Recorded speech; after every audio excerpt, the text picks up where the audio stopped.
আমরা আমাদের প্রত্যেকটা নেতাকর্মীকে বলেছি আপনারা শান্ত থাকেন, কোনো ধরনের কোনো উস্কানিমূলক কর্মকাণ্ডে আপনারা জড়াবেন না, আমার সাথেই আপনারা বের হয়ে চলে আসবেন।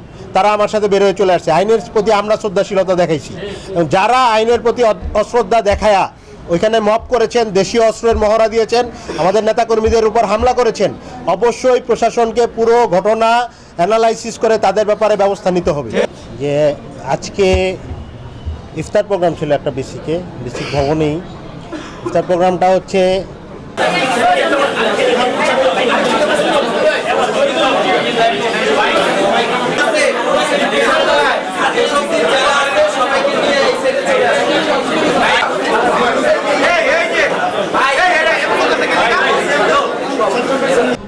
পেশাজীবী সংগঠনের নামে বাংলাদেশ জামাত ইসলামী। আপনারা জানেন যে 11 দলীয় জোটের শরিক দল হিসেবে তাদের ইনভাইটেশনে আমি ওখানে গিয়েছি। যাওয়ার পর আমি মঞ্চে দেখেছি হচ্ছে হাতেম সাহেবকে। তো এই জন্য আমি মঞ্চে বসতে অস্বীকৃতি জানাই এবং আমি বলেছি যে এই মঞ্চে আমি আর বসতে পারবো না। তখন ইফতারের একদম পূর্ব মুহূর্ত 1-2 মিনিট আছে, এই জন্য আমি একটা চেয়ারে বসেছি বাইরে। তো পরে আমাকে যখন বক্তব্য দিতে বলা হলো, আমি তখন বক্তব্যে বলেছি যে আমি কোনো ফ্যাসিস্টের দোসরদের সাথে মঞ্চটা শেয়ার করতে পারতেছি না, এই জন্য দুঃখিত। সেটা বলার পরেই হট্টগোল করে হাতেম সাহেব তার লোকবল নিয়ে বেরিয়ে যান। তো এই পর্যন্ত কোনো সমস্যা ছিল না। পরবর্তীতে আমরা ইফতার করি, ইফতার করে বেরোয়ার সময় আমাদের নেতাকর্মীরা আমাদেরকে বলে যে নিচে হচ্ছে হাতেম সাহেবের আহ্বানে বেশ কিছু লোকজন আসছে যারা মব করতেছেন এবং তারা হচ্ছে আমাদের উপর হামলার হুমকি দিচ্ছেন। তো তখন আয়োজক যারা ছিলেন তারা আমাদেরকে বললেন যে আপনি একটু পরে নামেন, আমরা একটু পরিস্থিতিটা দেখি। এর মধ্যে আমরা দেখেছি যে বিসিকের চিহ্নিত যারা হচ্ছে বিসিকে চিহ্নিত গুন্ডামি করে, যে রাসেল নামের একজন আছেন স্বেচ্ছাসেবক দলের, তার নেতৃত্বে বেশ কিছু গুন্ডা ছেলেপেলে চলে আসে দেশীয় অস্ত্রসহ এবং পুলিশের সামনেই চলে আসে, মিডিয়ার ভাইদের সামনেও। মিডিয়ার ভাইরাও বলেছেন তারা দেখেছেন, ওপেন বক্তব্যে বলেছেন। তো চলে আসে এবং এক ধরনের তারা বলতে থাকে যে আমাকে নামতে দিবে না, সরি বলতে হবে। তো আমার বক্তব্য হচ্ছে আমি কাকে সরি বলবো? ফ্যাসিস্টের একটা দোসরকে তো সরি বলার কিছু নাই, সরি বলতে হবে তার। জুলাই গণ অভ্যুত্থানকে তাণ্ডব বলেছেন, গোয়েন্দা সংস্থা কি ব্যবস্থা নেয় এই কোশ্চেন করেছেন এবং বলেছেন গোয়েন্দা সংস্থার ব্যবস্থা নিতে হবে, আইনশৃঙ্খলা বাহিনীর ব্যবস্থা নিতে হবে। শেখ হাসিনার সামনে 3 আগস্ট দাঁড়ায়, যখন অলরেডি বাংলাদেশে হাজারের উপর মানুষ শাহাদাত বরণ করেছেন ফ্যাসিস্ট বিরোধী আন্দোলনে, তখন হাসিনার সামনে দাঁড়ায় জুলাইকে তাণ্ডব বলতেছেন। এরকম ব্যক্তিকে তো সরি বলার কিছু নাই। উল্টো আমরা বলেছি যে তার সরি বলতে হবে, যে ওনার স্পষ্ট করতে হবে। উনি অনেক সময় দেখা যায় যে পেঁচানোর চেষ্টা করেন যে আমি ব্যবসায়ী এই কারণে বলতে হয়েছে।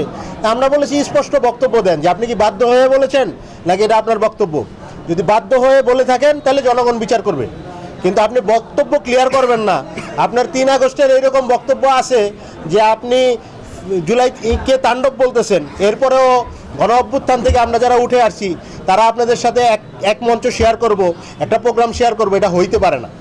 আপনারা জানেন এর আগেও শিল্পকলা একাডেমিতে একটা প্রোগ্রামে ডিসি সাহেব, এসপি সাহেবের উপস্থিতিতেই আমি বলেছি যে ফ্যাসিস্টদের দোসরদের সাথে দয়া করে আমাদেরকে ডাকবেন না, কারণ আমরা গণ অভ্যুত্থান থেকে উঠে এসেছি। জনগণ আমাদের কাছে বোল্ডনেস চায়, জনগণ চায় আমরা হক কথাটা বলি। তো এই জন্য আমরা কোনো দোসরদের সাথে আমরা এক টেবিলে বসতে চাই না। ওনার ক্লিয়ার করতে হবে যে উনি কি আসলে বাধ্য হয়ে করেছেন নাকি নিজের ইচ্ছায় করেছেন। তো নিজের ইচ্ছায় করলে ওনার আইনের আওতায় যাবেন, উনি কীভাবে বিকেএমের প্রেসিডেন্ট থাকেন। আর যদি বাধ্য হয়েও বলে থাকেন, এটার জন্য ওনার সরি বলতে হবে যে আমি বাধ্য হয়ে ওই সময়টা আমার বলতে হয়েছে, আমি দুঃখিত। কিন্তু অবস্থান ক্লিয়ার করা ছাড়া একটা ফ্যাসিস্টকে কোনোভাবে পুনর্বাসন আমরা দেখতে চাই না।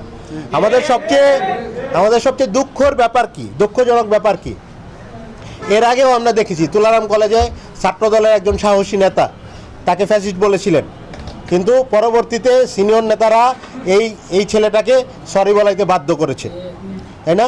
তাহলে আমি জানতে চাই এই যে সরি বলাইতে বাধ্য করলেন কেন একটা জুলাই গণ অভ্যুত্থানকারী ছাত্রদলের নেতাকে? সরি বলাইতে বাধ্য করলেন কার বিরুদ্ধে কথা বলার কারণে? একটা ফ্যাসিস্টের দোষরের ব্যাপারে। তাহলে বিএনপির ভাইদের কাছে আমার কোশ্চেন, আপনারা গণ অভ্যুত্থানকে কীভাবে ধারণ করেন? আমি আরও বলতে চাই যে আজকে যখন হাতেম সাহেব নামলেন, উনি গুন্ডাদেরকে ফোন দেওয়ার পরে রাসেল সাহেব আসলেন, স্বেচ্ছাসেবক দল, আমরা তো একসাথে রাজপথে আন্দোলন করেছিলাম, বিএনপি সহ জামাত সহ একসাথে আমরা আন্দোলন করেছিলাম না আওয়ামী লীগের বিরুদ্ধে? তাহলে এখন আইসা আপনারা কেন পুনর্বাসন করতেছেন? এখন যদি আপনারা পুনর্বাসন করেন, গুন্ডামি করেন যে হাতেম সাহেব বিকেএমএ এর প্রেসিডেন্ট, আমি বিসিকে কিছু ঝুটের ব্যবসা করব, এজন্য হাতেম সাহেব যা বলবে আমি মাইনে নেব, গুন্ডামি করব, মপ করব, এগুলো যদি করতে চান তাহলে বলবো যে ছাত্র জনতা এগুলোকে খুবই ঘৃণা করে এবং আপনাদেরকেও ওই ঘৃণাই করবে। মানুষ আপনাদের এইরকম গুন্ডামি দেখতে চায় না। আমরা যেটা বলবো সেটা হচ্ছে প্রশাসনকে অবশ্যই দায়িত্বশীল আচরণ করতে হবে।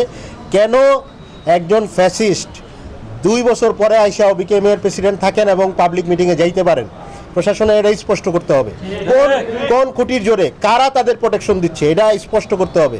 এবং আমরা মনে করি যে এই কোশ্চেনের তো অবশ্যই সুরাহা হওয়া প্রয়োজন, কিন্তু আমরা যারা অভ্যুত্থানকে ধারণ করি, আমরা যারা অভ্যুত্থান থেকে উঠে এসেছি, কোনো দল লাগবে না, এনসিপি না শুধু, নারায়ণগঞ্জের সকল ছাত্র জনতা তাকে ফ্যাসিস্টের দোষর মনে করে। তাহলে আমার তো তার সাথে মঞ্চ শেয়ার করার কোনো কারণ নাই। তো এই ব্যাপারগুলো বলার কারণে এই ঘটনা ঘটছে। আমরা প্রশাসনকে বলেছি যে আমাকে অবরুদ্ধ করা হয়েছে, আমি এটা এসপি সাহেবকে ফোনে এবং ডিসি সাহেবকে ফোনে বলছি। এখন আপনারা কি চান? আমি বের হইতে চাইলে বের হইতে পারি, কারণ আমাকে অবরুদ্ধ করা হয়েছে শুনলে আমার নেতাকর্মীরা আসবে না? আসছে। এখন আমি যদি বের হই তাইলে আইন শৃঙ্খলার অবনতি হইলে লাইবিলিটি আপনাদের।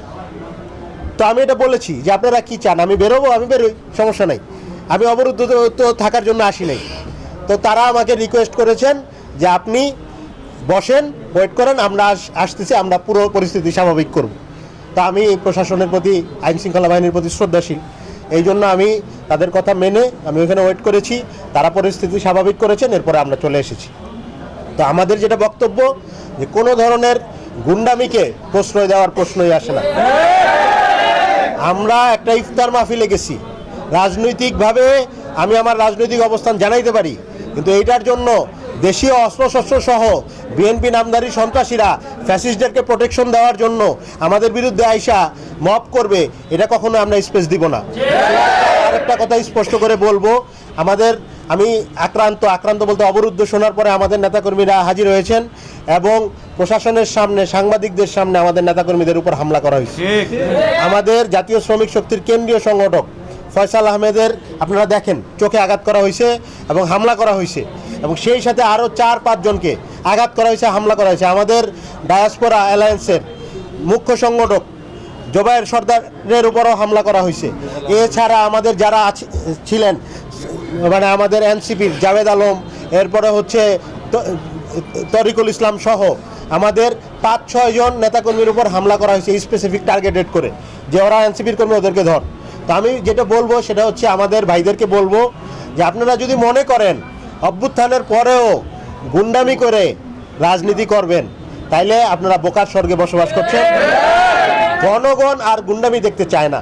জনগণ গুন্ডামি দেখতে চায় না বলেই জনগণ এই আসনে, আপনারা গুন্ডামির শহর বানায় রাখছেন, এই আসনে আমাদেরকে ভোট দিছে বিকল্প হিসেবে। আমরা জনগণের আস্থায় রাখতে চাই এবং আমরা প্রশাসনকেও বলেছি আমরা আইন শৃঙ্খলার কোনো ধরনের ব্যাঘাত ঘটুক চাই না। আমরা আমাদের প্রত্যেকটা নেতাকর্মীকে বলেছি আপনারা শান্ত থাকেন, কোনো ধরনের কোনো উস্কানিমূলক কর্মকাণ্ডে আপনারা জড়াবেন না, আমার সাথেই আপনারা বের হয়ে চলে আসবেন। তারা আমার সাথে বের হয়ে চলে আসছে। আইনের প্রতি আমরা শ্রদ্ধাশীলতা দেখাইছি। যারা আইনের প্রতি অশ্রদ্ধা দেখায়া ওইখানে মপ করেছেন, দেশীয় অস্ত্রের মহড়া দিয়েছেন, আমাদের নেতাকর্মীদের উপর হামলা করেছেন, অবশ্যই প্রশাসনকে পুরো ঘটনা অ্যানালাইসিস করে তাদের ব্যাপারে ব্যবস্থা নিতে হবে। ব্যবস্থা না নেওয়া হয় তাহলে ছাত্র জনতা ফ্যাসিস্টদের যেভাবে প্রতিহত করেছে ওইভাবেই ছাত্র জনতা রাজপথে নামবে ইনশাআল্লাহ।